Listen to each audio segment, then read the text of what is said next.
What's up, friends? In this video, we're going to dissolve doubt. We're going to remove all forms of self-hatred, of inadequacy, of indecision, in the name of the Lord. Blessed be your beautiful ass. For real though. I know in my previous videos I've kind of been hating on certainty, and in this one it's going to seem paradoxical, but it's not. There's definitely a place for it, and I'm going to tell you where to put it. Okay, so I don't know wherever y'all are from, but welcome in to my humble little abode. Don't mind the noise. I live right next to a very busy road. But where I'm from, which is Texas, just in case you wanted to know, there's an interesting little phenomenon where people love to disregard, dismiss, and undercut what they don't understand. If you don't fit in with the program, you're gonna hear things like, bless your heart. You guys ever hear that phrase? Fucking hate that phrase. Like, I can't stand snarky energy. It's petulance at its core. Why I can't stand it is because it's unprocessed inadequacy that's being masked as superiority. And I don't know who they think they're fooling, but it ain't me, partner. Oh my goodness. Or buddy. If you want, if you will know them by their catchphrases. You know someone, tell me you feel inferior without telling me you feel inferior. One of the key characteristics of people who feel threatened by your presence here in Texas is if they refer to you as buddy. Okay, buddy. Like, them fighting words. Oh my gosh. So funny. My response to them now, since I know where it's all coming from, because it used to bother me, like, why do people go out of their way to try and make others feel a type of way? Feel the way they're feeling, really, because it's all a projection, but I'm sure you already know this by now. By the way, what do you guys think of my suspenders? The suspenders are here to stay, by the way. They're inspired by the late, great Mr. Miyagi, who was the Steezmeister of all Steezmeisters, and also by my grandpa. Both of them had kind of this essence. And, so where was I going with that? Well, let me touch on one thing.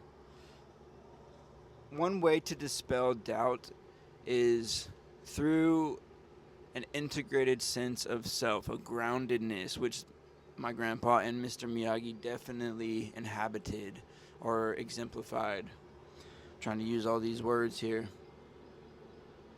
And being rooted like that, truly, I believe, only comes through experience. So, if you're going through dismissal right now and feeling like an outcast, no, that's just simply the training grounds for you to become a badass Uncle Brother. Okay?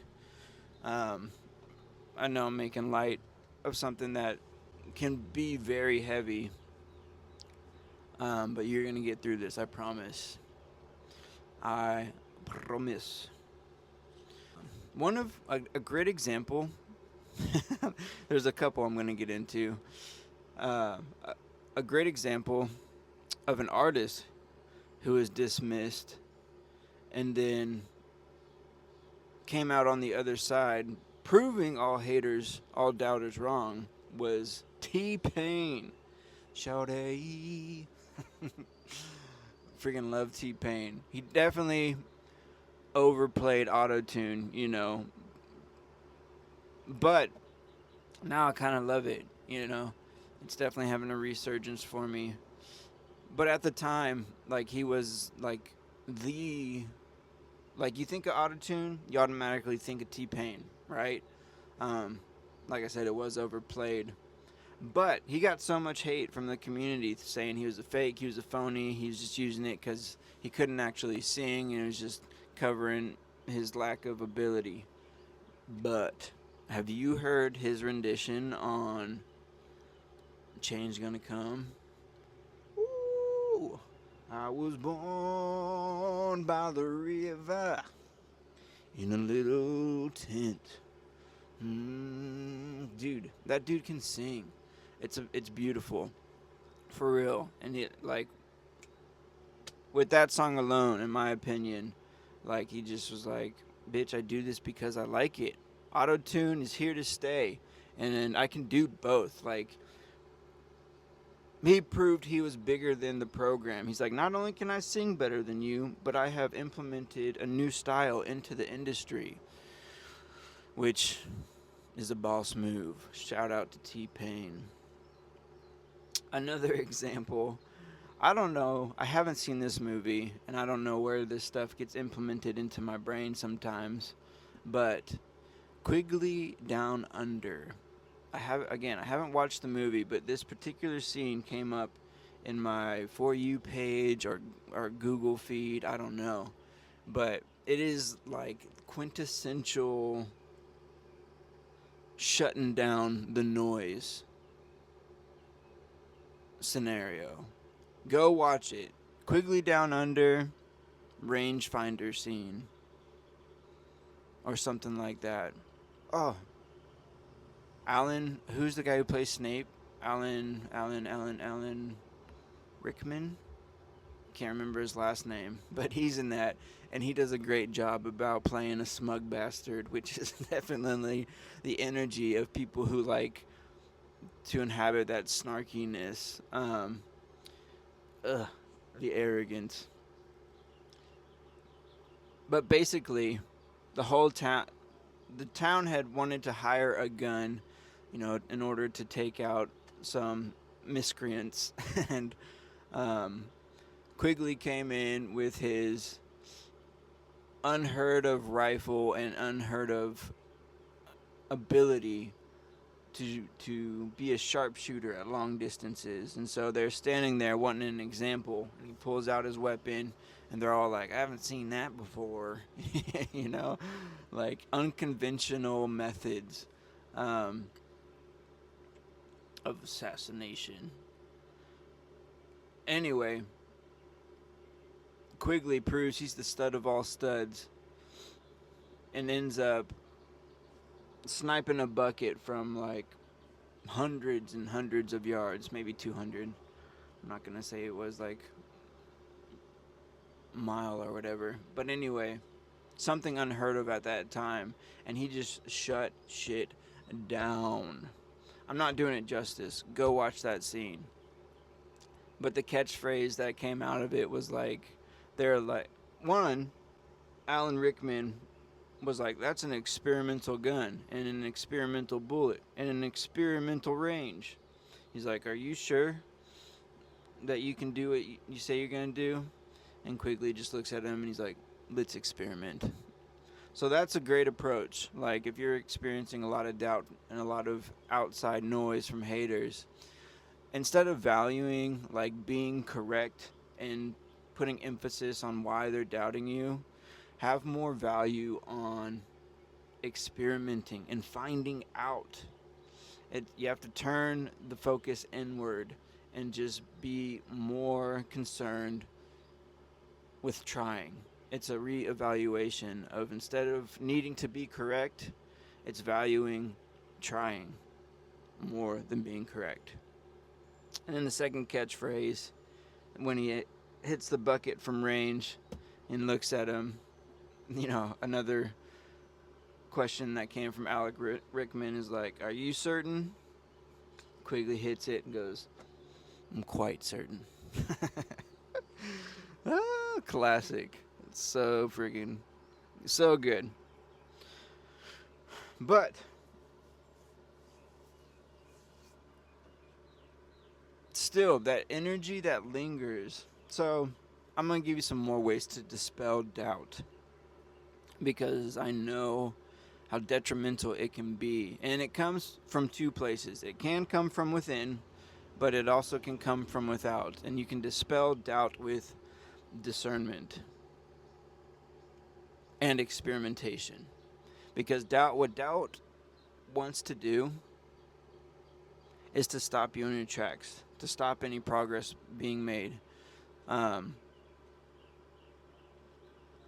and a lot of the times, I see people who just want to dismiss doubt, but it sometimes does have a place because whenever fear comes up, there's always like hints of the truth in it. And you have to get good at distilling what that little truth is because here on the earth plane, we cannot escape failure. We cannot escape disappointment. We cannot escape, that lower emotional realm. But we do not have to stay there. We can use those emotions and those experiences as fertile soil.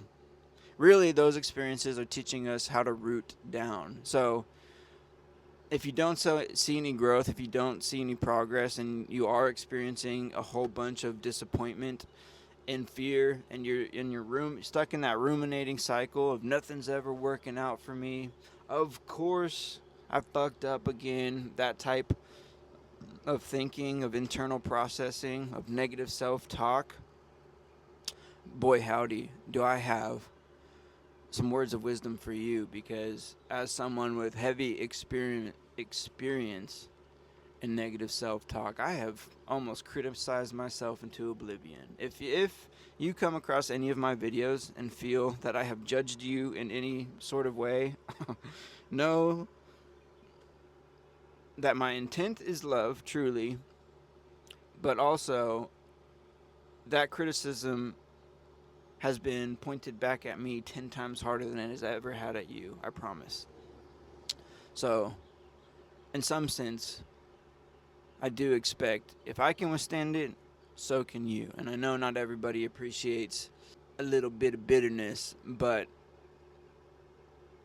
apple cider vinegar goes a long way. It helps build your gut. It's good. It's good for you. Where was I? Negative self-talk. It's spiritual warfare. So spells, words, really are spells. Whether you're a fan of the spiritual community or not, which if you're still here, I'm sure you are. But you have to understand where they're coming from. So if the doubt is internal, if it's your own, in my experience, it's usually been because of a lack of experience. It's been my experience that doubt is a lack of experience. Yeah, that makes sense. And so what it needs is encouragement. And most of us did not receive encouragement growing up for whatever reason. I'm not going to go down that rabbit hole today. Our culture is immune to giving encouragement, which is a blight. And so you really do have to teach yourself on how to be your own best friend and have your internal state be integrated, even with your dark side, even with all that self-hatred. You have to learn to love on that. The greatest, or not the greatest, but one example I can give is inviting those internal voices into the campfire. Again, what is that phrase? Problems are like mushrooms, they grow greater in the dark. So you have to bring them to the light. You don't have to blind them and watch them scurry like cockroaches, but invite them into the light, sit down with them, and see what they have to say. Because a lot of times they do have a little bit of truth you can take from it, and that truth is gold. Experience and wisdom a lot of the times come from failing, disappointment, and facing our fears, and you only get that through trying. So you have, again, You have to be willing to fail, willing to fly. You can't fly without failing. So be willing to sit with yourself, and if it is coming from an internal source of not feeling good enough, not having the experience of proving that you can do whatever you're trying to do, give yourself the grace and space to make a mess. You gotta get messy to be like Messi. Second, if the doubt is from an external source, no. How does that sound? How does that feel? Oh, you know those interrupting commercials on your YouTube feed that are ASMR? Like it's just some dude or some chick fucking whispering. Mea culpa. My battery died. Wasn't paying attention. Where was I? Pinche pulgas. So maybe buy some noise cancellation headphones. Headphones have saved my life. I'm not even kidding. So if you need to have an external source of positive reinforcement, yeah, I would suggest headphones. For years, I've reprogrammed my mind. This isn't something I was doing actually intentionally, but looking back on it, it's absolutely what I was doing. Is like I said, words are spells, and you have to feed yourself positive reinforcement. I'm getting that scene. A lot of movie scenes coming through. I'm getting that scene from Nacho Libre where he's fighting the luchador, Ramses. And his cronies, are like massaging him and giving him positive affirmations like, Ramses is number one. So, I mean, that's very, I'm making light out of it, but listening to positive messages like hopefully I'm giving you here, or others you may find on YouTube, or music that reaffirms and pumps you up, like, do not let doubt simmer in the background or linger for too long. Pinche poop, it's that annoying fucking feeling of like, I know you're there, but it feels like you can't get rid of them, but you can. You absolutely can. There's bug spray. One practical way is buying some Palo Santo, which I need to buy more. I'm getting close to burning my fingers. But rituals. So some kind of ritual that allows you to reset and refocus. Have a reset routine. It's important in sports. I know in basketball, every player has their free throw routine. They bounce the ball. In tennis, Rafa Nadal, go watch him. He has a hilarious reset routine. He bounces the ball. He scratches his ass. He sniffs his finger, and he fixes his hair. I shit you not. Go check it out. You can mark my words. Go Google search it. But it is about reframing. Tony Robbins and his infinite words of wisdom is coming through with NLP, which I believe is neuralistic programming, which is basically words or spells, how you speak to yourself, and